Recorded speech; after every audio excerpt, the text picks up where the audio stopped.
बिस्मिल्लाहिर्रहमानिर्रहीम। अस्सलामु अलैकुम वरहमतुल्लाहि वबरकातुहू। मेरे भाइयों और दोस्तों, हमारा जो दीन है, दीन इस्लाम, इसके अंदर जो बुनियादी अकायद हैं उनमें तो किसी का कोई इख्तलाफ नहीं, सब इस बात को मानते हैं। और जो फ़ुरूई मसाइल हैं उनमें बहुत सारा इख्तलाफ वाक़ हुआ है। उन्हीं इख्तलाफात में से एक इख्तलाफ ये भी चलता है कि जब इमाम नमाज़ पढ़ा रहा हो और उसके पीछे मुक़्तदी खड़ा हो तो उसको इमाम के पीछे खड़े होकर सूरह फातिहा पढ़नी चाहिए या नहीं पढ़नी चाहिए, जिसको हम फातिहा खल्फुल इमाम के नाम से याद करते हैं। इस मसले को, इसमें जो चार बड़े इमाम हैं, दो इमामों का मसलक यह है कि सूरह फातिहा पढ़नी चाहिए, मुक़्तदी को पढ़नी चाहिए इमाम के पीछे खड़े होकर।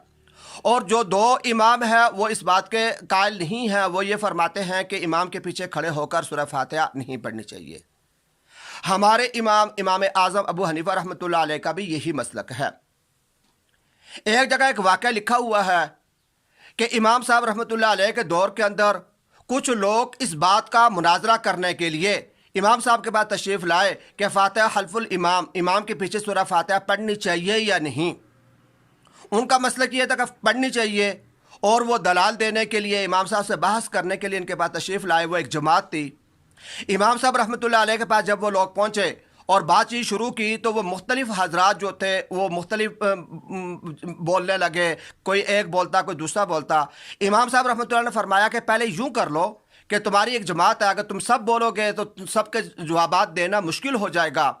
तुम यूँ कर लो कि तुम सब मिलकर अपना एक इमाम, अपना एक अमीर मुकर्रर कर लो कि जो मुझसे बात करे, वो मुझसे सवाल पूछे, वो जो सवाल पूछेगा वो आप सब की तरफ से वो सवाल होगा, जो बात करेगा आप सब की तरफ से होगा। लोगों ने कहा ये बड़ी अच्छी बात है। उन्होंने मशवरा किया और मशवरा करने के बाद अपने में से एक इंसान को मुकर्रर कर लिया कि ये हमारी तरफ से आपसे बात करेगा। जब वो इमाम साहब के सामने आया मशवरे के बाद, इमाम साहब से बात करने लगा तो इमाम साहब रहमतुल्लाह ने फरमाया कि ये क्या बात करोगे, फैसला तो हो चुका। वो लोग बड़े हैरान हुए। उन्होंने कहा हज़रत अभी तो हमने बात शुरू ही नहीं की तो फैसला कैसे हो चुका है। इमाम साहब ने फरमाया कि तुमने ये जो अमल किया है, अपने सब में से जितने भी तुम हजरात हो, एक आदमी को तुमने मुकर्रर किया है बात करने के लिए, और तुम सब का मज़हब ये है कि ये जो बात करेगा हम सब की तरफ से बात होगी। तो यही बात तो मैं भी कहता हूँ कि सूरह फातिहा जो है ये अल्लाह तबारक व तआला के सामने एक दरख्वास्त पेश की जाती है, एक दुआ की जाती है, और जो इमाम होता है वो सब मुक्तदियों की तरफ से उनकी जानब से अल्लाह तबारक व तआला के सामने ये दुआ रखता है और ये अर्ज़ करता है। बोलता तो एक है, इमाम पढ़ता है, लेकिन वो होती सब की तरफ से है। जिस तरीके से तुम सब ने एक आदमी को मुकर्रर किया और ये जो बात करेगा सब की तरफ से होगी, तो इसी तरीके से इमाम जो सूरह फातिहा पढ़ता है वो सब की तरफ से होती है।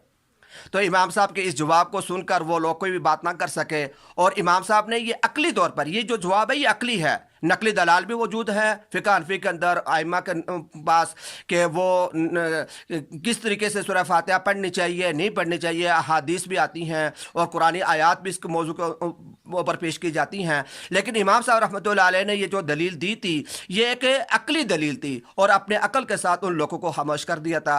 अल्लाह तबारक व तआला हमें उनके नक्शे कदम पर चलने की तौफीक अता फरमाए।